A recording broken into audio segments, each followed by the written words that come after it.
Hello, I'm Tracy Nicholas, and welcome to Folkloring. I am a passionate folklore practitioner, and to me, folkloring is more than just a podcast. It's my commitment to help you connect with your roots and awaken the wisdom within you.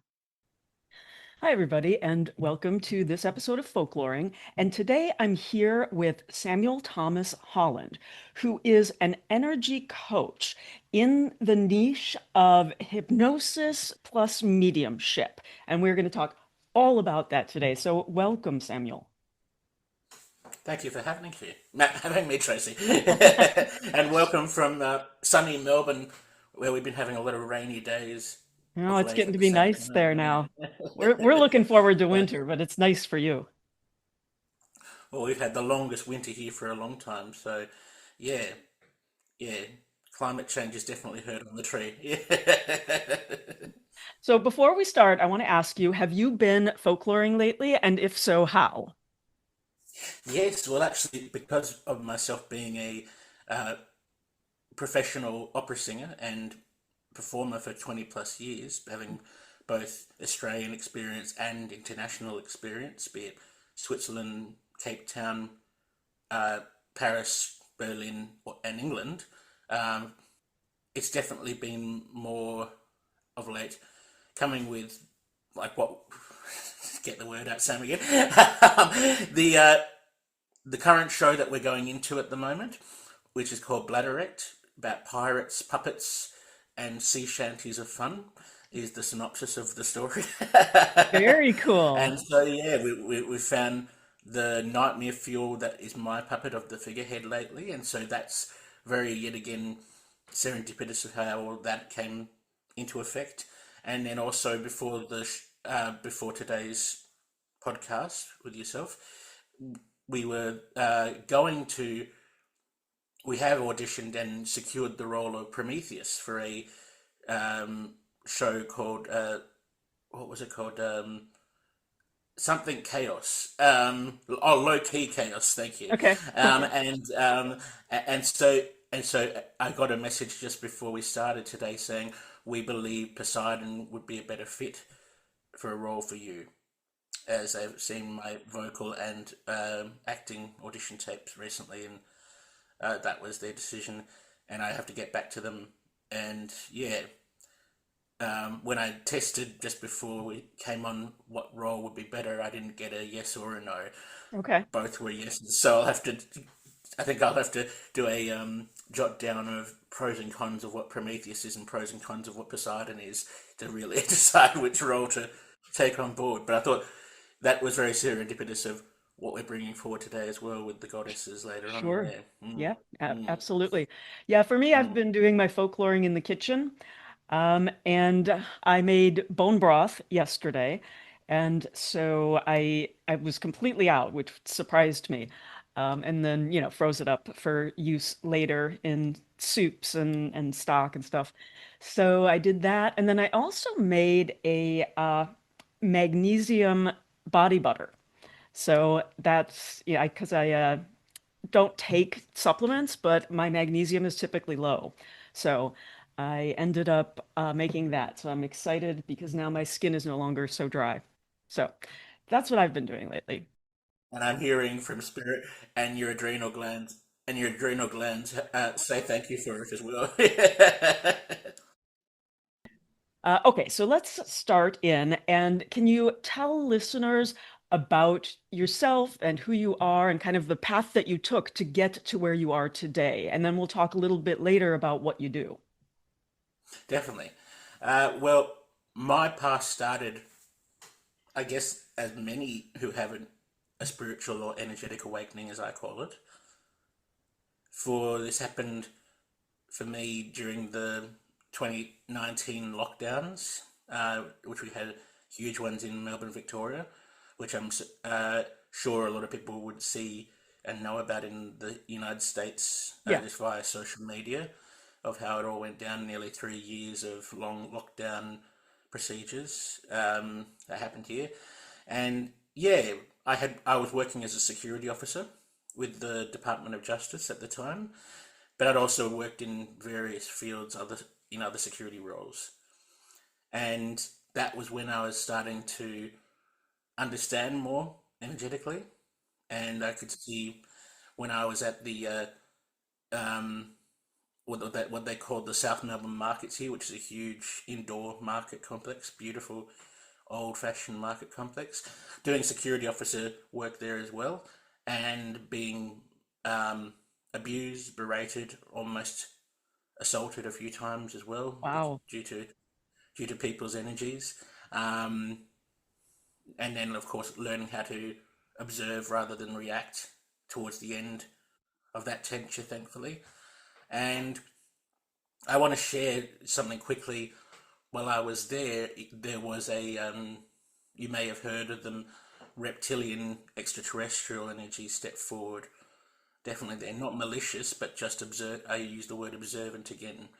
And when I reached out to my spiritual guides, when I saw it in my pineal gland, because it would look like it was standing under a fluorescent bright street light at the time, but it was definitely the energies of it were in the complex of the South Melbourne markets, very much so, because of the collective energy stepping forward. This one I heard from my spirit guides was just observing me because of my spiritual development at the time and seeing my spiritual upgrades at the time, Huh. and just observing and not being malicious, but and because a lot of the time we're told that these reptilian energies are malicious and evildoers. And when I asked that question to this reptilian, they said, like humans, we are multifaceted, and there is always different perspectives behind what we do. Some are considered evil, some are considered, like myself, observant. And I'm rehearing that is because even reptilians have spiritual awakenings, so to speak, as well, or energetic awakenings in their own dimensions as well. And this one was definitely having the same sort of journey as me, and we were connecting on the same upgraded level I'm hearing now as I speak, and I didn't hear that at the time, so that's quite beautiful to recognize that perspective at the same time now, because I think I was too afraid to bring that forward at the very moment of interacting with that reptilian energy, and Sure. frequency. Yeah, I mean, when you're leveling up spiritually, it can be very Mm. unsettling, and very scary. So yeah, there's a new perspective right there for the viewers as well. the more you let go of fear, the more messages step forward. Yeah. Mm. Yeah, it's true. Another in observation. Yeah. Yeah, we can get in our own way, can't we? And yeah, so going on from that, I discovered I had to get out of the security industry, Mm. and I did so, and everything felt like the universe pushing me in the right direction, thankfully. And it took a while, but I got out of it, and then I started to upgrade myself with Reiki until I was a master in both international standard and Australian standard for insurance purposes. And then that's where my journey truthfully started after that, helping people with Reiki. And after that, there was, um, of course, the mediumship and psychic awareness, and then training in that. And then also, more recently now, the hypnosis and hypnotherapy side of things to really bring forward the subconscious mind into, because I also studied trance channeling as well, and I felt now that having that hypnosis background now and upgrade, should I say, has helped me trust more because I'm Okay. going more deeper into the subconscious mind, just as well as helping others trust more. Yeah. I'm curious, where did you study mediumship? Was it self-study or was it with someone? Yeah, my first mentor, should I say, was Jamie Butler, and she's a fantastic medium, psychic, a Reiki master, and all rounder, and she's been doing it for 30 plus years, and she's lives in Atlanta, Georgia, and she's a Okay. beautiful, as what I call her, spiritual translator, as spirit comes through her very strongly, and half the time there's very zero subtlety when it comes to her. You can feel when you're a medium yourself, you can feel the spirit that's channeling through her. And even I Wow. feel like when you're not, when if you're skeptical, there is that security still with Jamie that I'm hearing from Spirit, yes, it's okay to say her name on on a podcast. So it's a bit strange sometimes, but yeah, they're saying that's fine. And yeah, she was my very first mentor and sort of has been ever since, because she paved the way of when I was feeling like it could have been mental illness. She showed me evidential results of no, look at this evidence, look at this validation that I can present to you, and take the perspectives that you need, but at the same time observe that it's not mental illness that's stemming from you, it is actually spirit coming forward. And I thought that was a very wise thing to do. She didn't come from a place of fear, which many usually do, Right. and she basically brought forward evidence-based terms and papers that contradicted the psychoanalyst who I went to see, who basically said, okay, because of your genetics, you've got this, that, and the other. Yeah. And I heard immediately, well, no, you don't. You might have had that in a past lives, but you didn't bring that forward in this lifetime as Samuel. And she didn't like that when I said that out loud. That's funny. It's interesting. I'm always fascinated by other cultures that, like, whereas our culture sees something like what you went through as mental illness, and that's how it is translated and how people try to understand it. But then you look at other cultures and it would be seen for what it is, of this, spiritual upgrade, really. And so it's always so heartbreaking to me when people do believe that about themselves. Now, I'm not saying that, mental health is not an issue, and a lot of people do have, specific problems, and it's like they need help, and that's just the way that life is sometimes. But in a lot of cases, it's, something like this, where this person only had the tools to diagnose your experience as mental illness. And so that's what they did. Exactly. And yeah, I want to play the blame game, but I've done it for so long. And I was now seeing the lesson behind why I went to see that lady, even though her communication and boundaries were way out the window and her bedside manner was shocking. It The biggest lessons in all those experiences was always for me, as a practitioner now myself, remember those experiences as the lesson of what can you do in communication wise that Hmm. they failed in, or that they Right, faltered in. Yeah, right, right. in Yeah, that's a perspective. powerful Yeah. message. Mm. Yeah. So let's talk about the work that you do. I understand what Reiki is, um, but maybe a brief overview for others that do not and have not experienced it. And then I want to get on to sort of your channeling and the other work that you do as well. Definitely, yeah.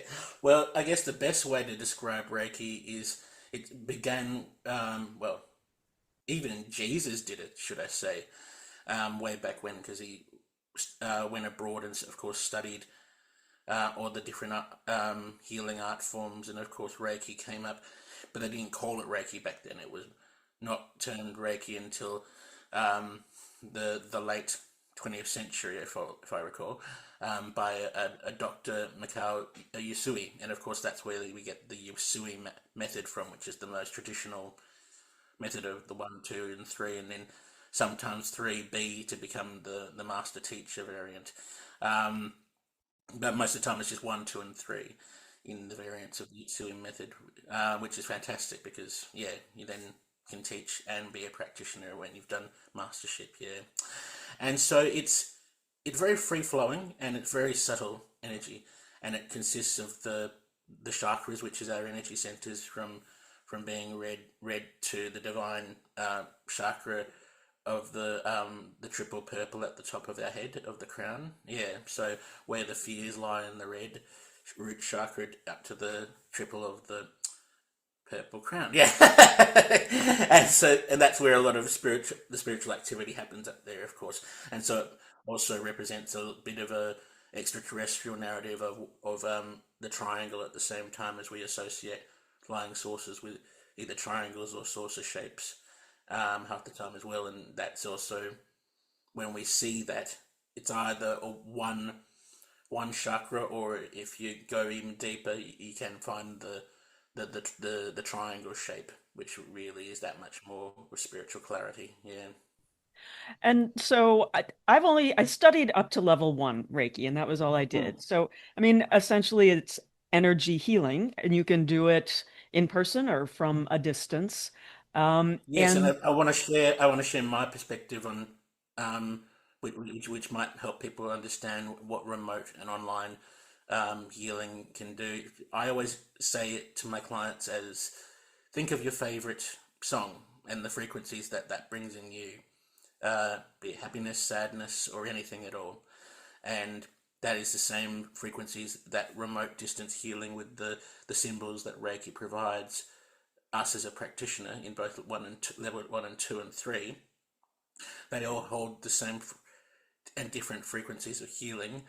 And at the same time, I'd always just bring forward, well, your favorite song is basically a similar to, like, let's say the symbol of Shoku-rei, and then possibly even Seiheki combined, and that will be and those are the two first sort of symbols that we, of course, learn. And I'm sure you remember them from level 1, and of course then that, providing that and also drawing that on a device like right now, would then of course send the same frequencies as you as a someone listening to their favorite song, be it I'm hearing Led Zeppelin or Chris Cornell or Elvis Presley or anything that sparks emotion out of them, would be that same emotional healing and frequency of healing and vibration of healing that the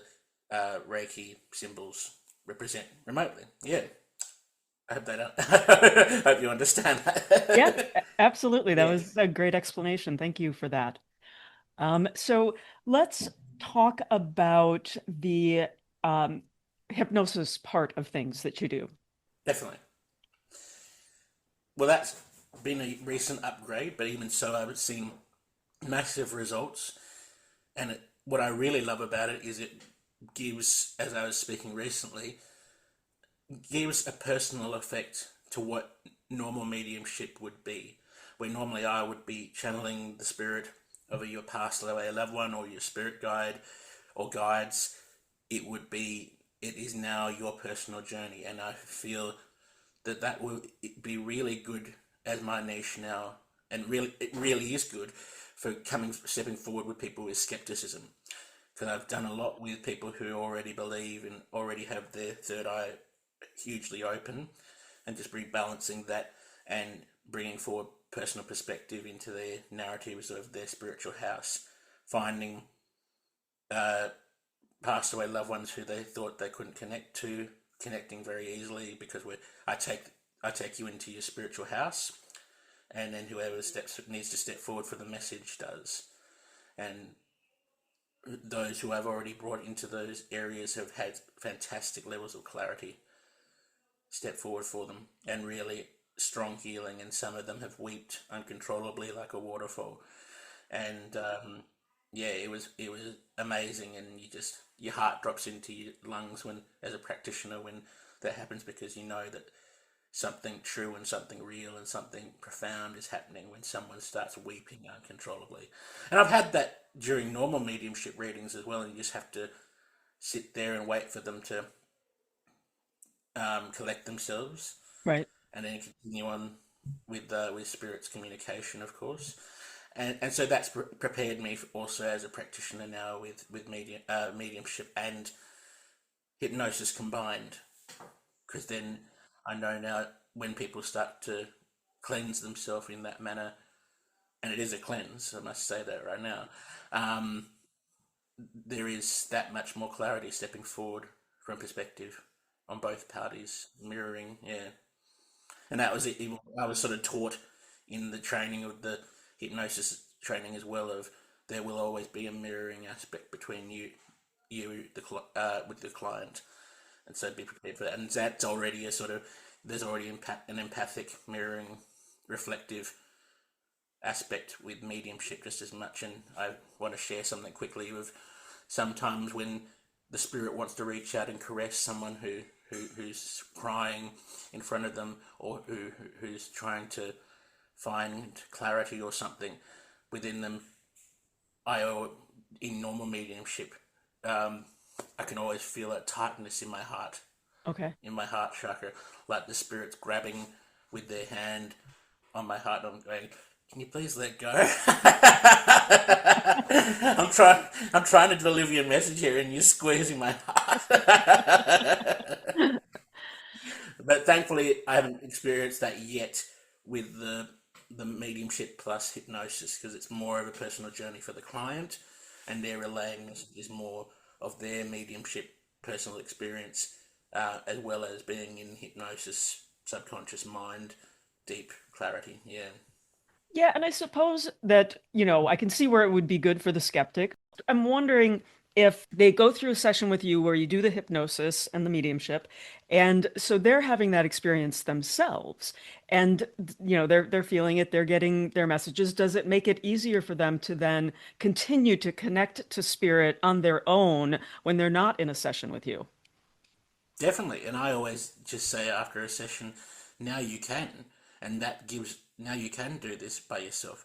And normally, from what I get from the channel message from spirit afterwards, is after time, meditate first on the intention of trust, the word trust, and then that will flow with interacting with spirit once more, because you are putting forward that intention. Yeah.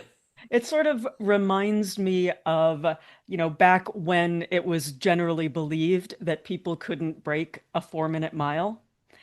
And Mm. they did not believe it was possible. They, did all these calculations with, people's bodies and runners' legs and stuff. And it was like that's it. That's as fast as a human can go, right? And then a British guy, broke it. And in like the next couple of years, there's a whole slew of people that started breaking it, whereas nobody had before. And it was just because they believed they couldn't do it, they couldn't do it. I just find that fascinating, the way that our brain works in, we will keep ourselves, our brains are very powerful. And so, what you believe dictates what is possible for you. Definitely, and I want to bring forward serendipity again. I was doing a business course just recently the other day, well, last week, Saturday, and that same statement was brought up. Of people didn't believe about how someone could run for however long you just said, and then of course when someone did, of course the brain changes its narrative. Yeah, yeah. And it's gotten even faster than what that first guy ran over the years since. But yeah, I think that that's really interesting that it's come up for you a couple of times now, because part of what I think folkloring is sort of noticing those serendipities, right?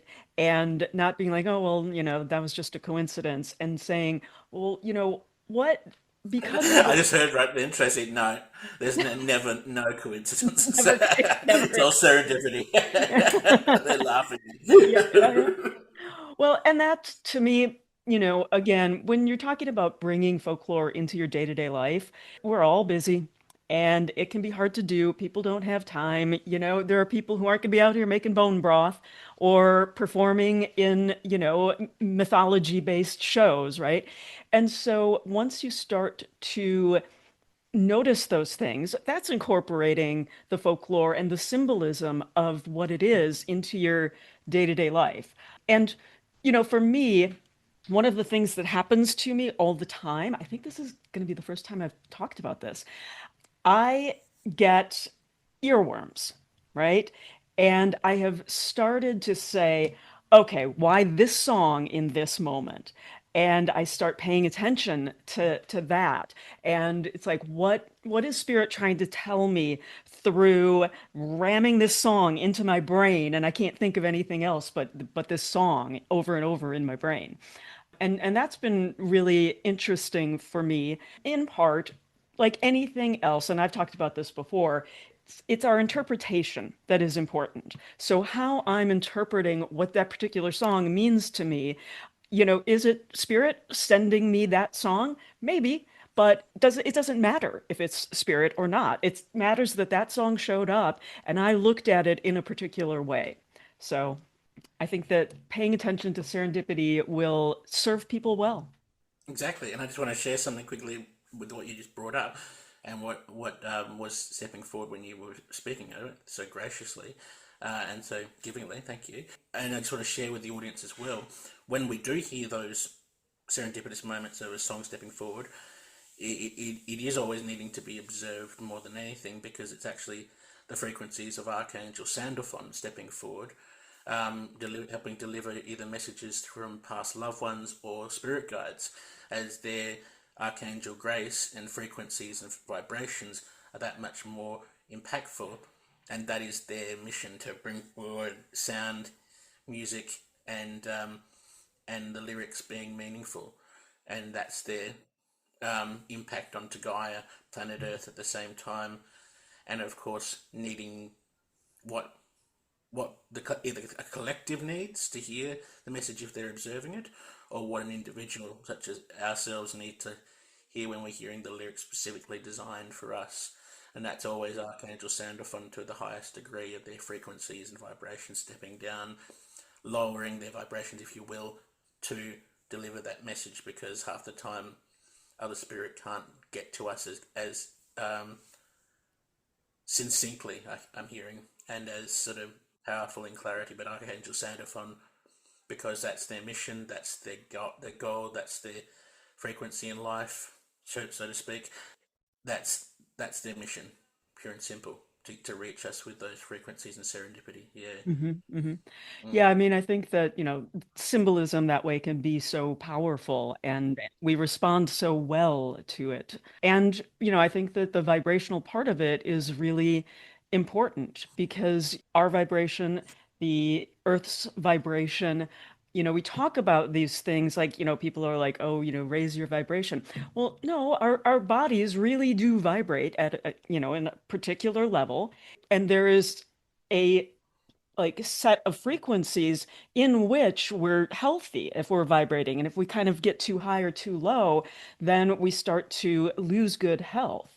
And when we look at like our electronics, that raises our vibration, right? It's vibrating higher than where we are, but you go out in nature and it starts to lower again. So any sort of lowering vibration, I think, can be really useful when we're talking about sort of our modern lives and, how we live them and how it affects our physical form. Exactly. Mm. Okay, so let's talk a little bit about the spirits, the goddesses that you work with, and how that came to be, and why those are the ones that you work with. Of course. So yeah, in the beginning, in the beginning there was man and woman. No, no. In the beginning, I started to work with or continuously have from my entire journey, Persephone, or Persephones, the goddess of spring and the queen of the underworld, as we know her, and she's helped me with relationships and with direction and path in my life, and also just helped me with blossoming abundance in different areas of my life. Whenever I've needed finance, I always find it when I need it, not when I want it. I feel I feel that's her stepping forward with the abundance yet again, but also abundances in other things such as food, nourishing of the soul, and this, that, and the other. And if you needed nourishment in any form or abundance in any form, I always knew that she was there, without having to worship her. Just acknowledging her presence was gratitude enough half the time with her. And then, of course, the more I stepped into my spiritual awakening, energetic awakening, Hecate definitely stepped forward, as I know she has for a lot of other people when I've done collaborations with other psychics, witches, mediums in the past, and others. They always mention that Hecate has been stepping forward for them as well as a lot. And I go, that's great, because I love it when she steps forward with keys and with dogs.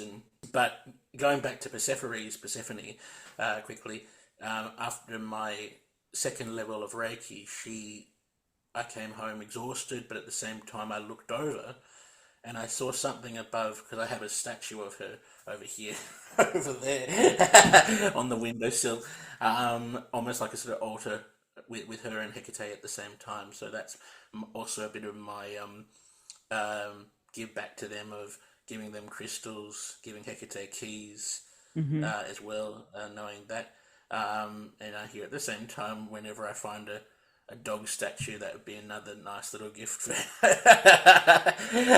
and so yeah, that's basically acknowledging them in spirit, but also when I got back that day, I could see something above the statue, and when I went over there, I interacted with Persephone with my third eye and going, "What's this above you that I can see so with such clarity?"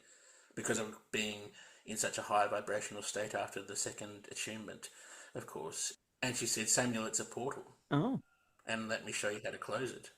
And so it's like a sort of zipper approach when we close portals nowadays, and then we sort of push these, what do we sort of call it? Wooden blocks is what I sort of refer to them as, but they're more energetic blocks to okay. really, so, or you might want to call them like medical staples, like what a doctor would do for stapling stitches, if that makes more sense. Sure. Yeah, yeah, putting it in across or stapling it, yeah, and then that, of course, then helps keep the portal closed a bit with a bit more strength. Yeah, So where do the portals come from? And like where are the portals to, I guess is what I'm trying to ask. half the time. Well, that to reference that one again, that would have been to Elysium Fields, is what Persephone is bringing forward today. Okay. To her realm, of course, of where she reside, and she opened it serendipitously, of course, for me to learn how to close it and open it at the same time that day. Yeah, and that served me very well. Yeah, yeah. I've heard of, people talk about portals and closing them. I've almost always heard about them in relation to like dark other places where, oh, a demon's going to come through or some dark entity is going to come through. What do you think about that? I'm hearing from a spirit guy called Eric, stepping forward now, and he's bringing forward, yes, but at the same time, that is, uh, there is a Jungian, as Carl Jung would say, the professor, but also before Jung's um, time as well. There is a shadow aspect to what you're just bringing forward with the demon stepping forward. It's your own psyche of shadow self Oh, stepping forward that you need to observe when a demon steps forward through a portal, because it's a version of you, a version of self that you're not observing. that makes total sense. But of course, you're gonna fear something scary and malevolent stepping forward. But at the same time, he's saying, please observe what this fear is actually teaching you, and learn the lesson afterwards after it's gone, because there's a reason why it's stepping forward for you. Yeah. That's really fascinating. And more serendipity. I was just talking to a woman yesterday whose main focus is like Jungian work. And so it's funny that you bring that up again today. I think that's really fascinating. And again, if you're observing this sort of shadow part of yourself, I think we talk a lot about shadow work and that people need to do their shadow work, but people don't understand what it is sometimes, and they're trying to figure out, or they do it and they keep it intellectualized, right?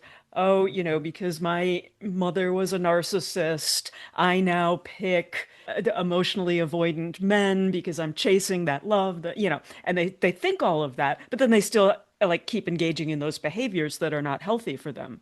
And the idea that a portal is going to give you that, immediate understanding that is not something that you can intellectualize your way through because it's your true fears, right? And it's part of yourself. Exactly, and I think that's what we forget so often as I'm giving the word, we're indoctrinated to believe that everything external will create fear, when truthfully, as I just said, and you said too, it's the shadow self that we often wish to blame, Mm-hmm. because we're so like, as Eric also even said, we're so reactive. We're not observant enough to go, what is this of self this is teaching me, instead of get this away from me. It's demonic. It's evil. It's malevolent. I don't Right. want it in my life. Really, what's the malevolent part of yourself that you're not observing? Yeah, yeah. Yeah, and I mean, I think, a lot of times people, they'll be doing tarot, for example, and they'll be like, "Oh, I got the death card." And it's like, well, that's not a bad card. It's maybe death of a part of yourself that wasn't serving you any longer. And like I think about storms, or even the tower card, right? It's like a destructive storm can come through, but it brings down dead branches that needed to come down. It has a cleansing effect in addition to damaging. And I think that, we have to think about what the duality of anything that we feel is negative. And it's like, well, what's the positive part of this? Because I think you can always find one, right? I mean, obviously, Exactly. there are terrible things that happen to people, and I'm not talking about illnesses, and it's not like, oh, everything happens for a reason. Like sometimes terrible things just happen, and it's awful, and it's painful, and people work through that. And I'm not going to say to those people, well, look on the bright side, because that's Yeah, that is a bit of a shit perspective. yeah, exactly. Yeah. I'm not talking about things like that, but things that, we're afraid of, or things that come up for us that we're engaging in some bad behavior, some negative behavior. And to look at that and go, why am I doing that? What is it giving to me? And I find that people who they're like, oh, why don't I have the money that I need? And I read a quote not too long ago that was something along the lines of, what you have is evidence of what you want. Like, say I'm single and I don't want to be single, and I'm all upset about it, and I hate it, and I want to be seeing someone, and yet I keep picking, the wrong partners. And then you think back and think, well, when I got divorced from this terrible marriage that I was in, I wanted to be single. And if I never reset that thinking pattern, then you're going to keep getting what you had originally sought out. Exactly. Yeah. Okay, so let's talk about who's here with us today. Who did you invite in, and who I like is Oh Eric? yeah. Okay. So yeah, that's a question and a half. Yeah. Okay. Making you jump already. So we've got Persephones, we've got Hecate, and we've got the Morrigan, who we know as Oh, a shapeshifter, and yeah. very Awesome. from Celtic, and she represents herself as a sort of bird-like, feminine, divine feminine creature with very blue, sapphire-like piercing eyes. Almost, and she's got ravens around her, and one raven on her left shoulder and one crow on her right. Yeah, so she's very much associated with birds, just as much as Hecate is with dogs and birds and children, of course. Yeah, and everything of protection and spiritual development, just as much as witchcraft as well. Um, and I'm also hearing, don't forget shadow work, Samuel. I delve into shadow work as well, Yeah, says yeah, yeah. Hecate. And of course, La Llorona is stepping forward today. They're Oh, both a goddess, and so the sort of duality of the monster version, or the waterlogged version of the woman that steps forward with the open mouth, and then also the golden goddess that is beneath her.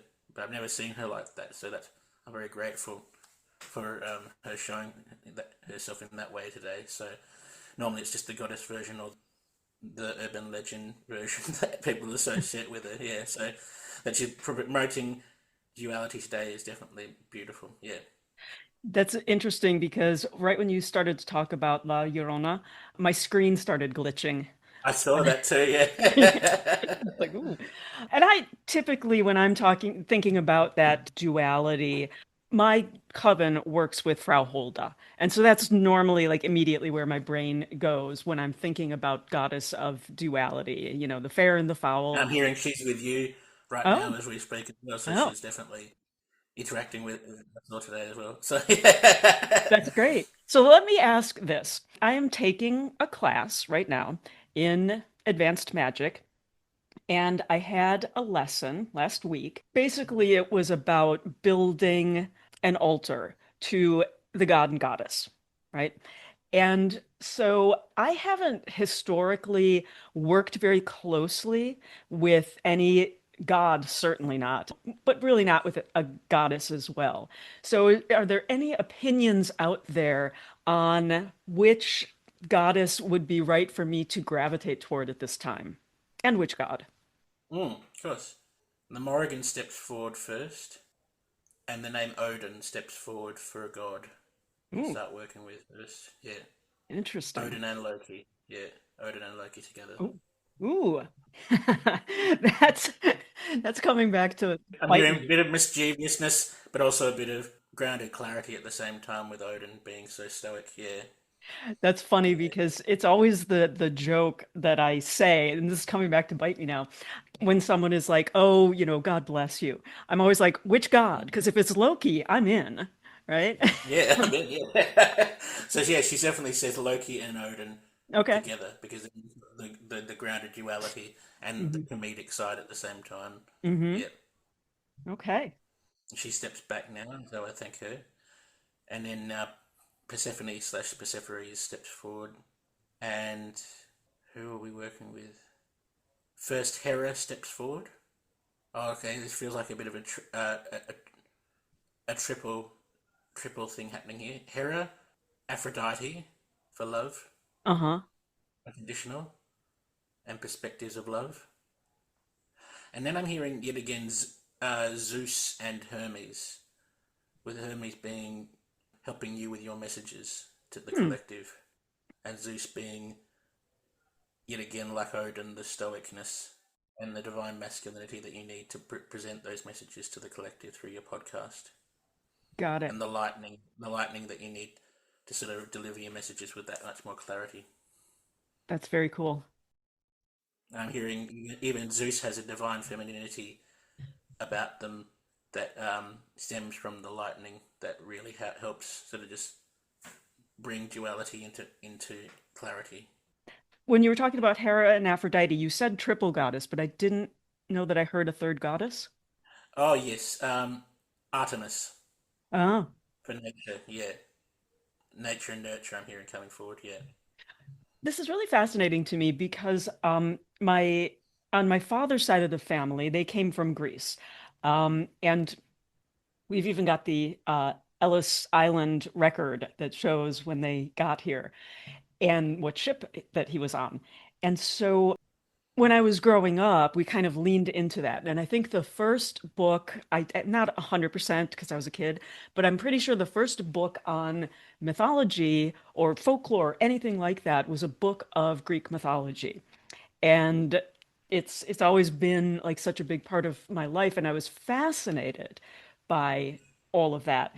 And even to the point where, when I went to Greece, I ended up going to my first favorite story and has always been compelling, which was the Oracle at Delphi.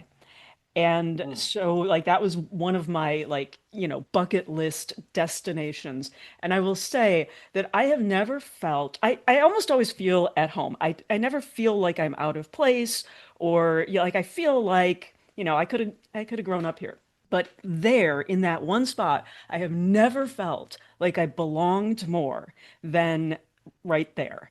And so it's funny that it was always such a compelling story to me, and I had such an overwhelming emotion about it. So it's interesting that, all of these goddesses coming through are really from that and from because it fits in with my heritage and my belief system. Definitely, yeah. And I just want to bring up something yet again serendipitous. My very first business name that I used was Oracle in the Reflection, before I went down the Reiki path of then transferring to the umbrella title of Reflection Reiki. Yeah. That's Still fascinating. keeping the reflection aspect, yeah. And someone brought forward an article about the Oracle of Delphi a long time ago, and I always thought that was quite serendipitous in that nature of finding that, using that business title at the same time of Oracle in the reflection. Yeah, yeah. Yeah. And it's funny too, because the story that I first read about it was not from my childhood book, at least the story that I remember that was so compelling to me was a story in a book, and it was, talking about the priestesses and breathing in the smoke and all of that. And I am not one to get rid of books. I do sometimes because I just get so many. But sometimes you have to do a cleanse, yeah. Spring Yeah, clean. I actually, when I moved into this house, my boyfriend at the time, I worked in construction, and he was very senior level in construction, and I was going to put the all of my books, like my library, up on the second floor in a bedroom. And he literally was like, we need to get a structural engineer in here to make sure this house can hold up all of those books in that room. And I was just like, come on. But yeah, it was thousands of books, and he was genuinely concerned about it. But this book, where I had this amazing, compelling story from, it is gone. I don't know where it went. I don't know what happened to it. It just disappeared. And to the point now where I'm like, did I have that book? Like, did I make that up? Because there was other Was it a stories. Mandela effect? Angela, is this a different timeline? Did I have that book in another timeline and now I don't? It's been a mystery to me. Anyway, I don't want to skip over one thing that you were talking about earlier, and we didn't really get into it. I want to talk about the symbolism, because you talked about keys and dogs with Hecate. You talked about a raven and a crow with the Morgan. Can you talk a little bit about what you think that particular symbolism means? With which one, sorry? Let's talk about all of them. The keys and the dogs with Mhm. Hecate, and why those symbols are associated with her. Well, definitely, yeah. As I was already stating through just general knowledge about Hecate as well, to provide more perspective on her, it was she's of course very misunderstood goddess because she holds a lot of cards to her chest, so to speak, and a lot of mystery around her because of working with witches, helping people upgrade through their energetic spiritual awakenings, and then of course upgrade afterwards as well. But she's also, I'm hearing she works a lot with missing children and children of abuse, Okay. and helping them be found if the right person steps forward to find them energetically and spiritually, and if their ego is put in check. I'm hearing so there's not such a give take reward perspective. It's more, no, I need to find, and also she says it's the emotionality of the perspective needs to be washed away at the same time of anything can happen, even if you don't get to them in time, at least you found them through my help, sort of thing. Yeah, through my guidance with you. And I think that's the hardest point of all, because there's so much child abuse and there's so much perspectives of emotionality and reactiveness, yet again, as we already brought up, and trying to find that middle ground and trying to find that observed, where where is this child located or what's actually been happening, um, is the hardest part. And Hecate definitely nods her head, saying, especially with the divine feminine stepping forward, because of course you're you are designed in a feminine body to experience more emotional distress than in the masculine, where it's more logical, of course. Even though the masculine half the time suppresses its emotion, but it still needs to express it in different ways. Reaching that observed clarity through just observation itself, through other means, is paramount though for helping in that work if you're wanting to go down that road, she says, because that's also her guiding light with hounds, dogs as well, because of course dogs are perfect trackers if you start working with her in that way. But she's also saying she's just a guide and beacon towards abused children and children in general, to always create a light of observation around the childhood experience, nurturing and nature and everything. Yeah, that you go unobserved, but she's always there. She says she's always there at the playground. If a predator thinks that they're going to start coming, her frequencies, her energies are there to sort of make them second guess themselves. Is what she's saying. Yeah, make them get back into that black van and go, why am I back in the van? That's Hecate right there, she says, saying, yep, you're not touching these kids today, honey. Yeah. So that brings up two things for me. And the first one, I have a friend who Mm. is a retired ATF agent. So she was, with the special police. And we walk sometimes. She just lives a few doors down. And I was talking about this, and this was a year or two ago. And I said, would you ever use a psychic? And she said, I would use any tool that is available. And then she told me a story about how they were looking for this missing child, and a psychic stepped forward and gave them like literally the, latitude and longitude. And they went there and there was no child, right? Well, eventually they found the child, and what it turned out to be was the woman was serendipity in Australia. And so she gave them like the opposite of what she should have given them. And if she had like flipped it for like the being in the northern hemisphere, it would have been exactly right where that child was. So are you saying that she sort of gave them an accidental mirror Yeah, position, was it? So if she'd flipped him, if she'd flipped her reflection around, she would have gotten the right. Wow, exactly. okay, that's interesting. Yeah, and something to remember for myself as well. Yeah, exactly. Okay, so when I was a very young child, we had gone to the mall, and I was only like a couple of few years old, right? And my mother and I went to the bathroom. It was down a very long hall, and my father and my brother went out to pull the car around. And so we go to the bathroom, we are getting a drink out of the fountain, right? And then I reach up and I grab my mother's hand and I start walking down the hall. And when we got to the stairs, I hear my mother from back at the fountain scream my name. And like, I look up and it's this man that has hold of my hand, and he's like walking away, kidnapping me. And he grabs my arm and picks me up by my arm and starts to run with me, but my foot caught in the rail. And I was, momentarily like he couldn't. And so he just dropped me on the stairs and ran off. And so I was protected. And so now I'm wondering to myself, was Hecate with me that day? She's saying definitely yes. Yeah. She broke the connection, the frequency, and the vibration of his hand on yours. She Oh, says, okay. yeah, yeah. Okay. Like a sort of, she's showing me a sort of silver dagger that severs the connection between his hand and yours, Interesting. and that's how you were able to escape him. Yeah, yeah. Yeah, that's fascinating. She said, of course, she then brings forward, it wasn't your fate to be taken.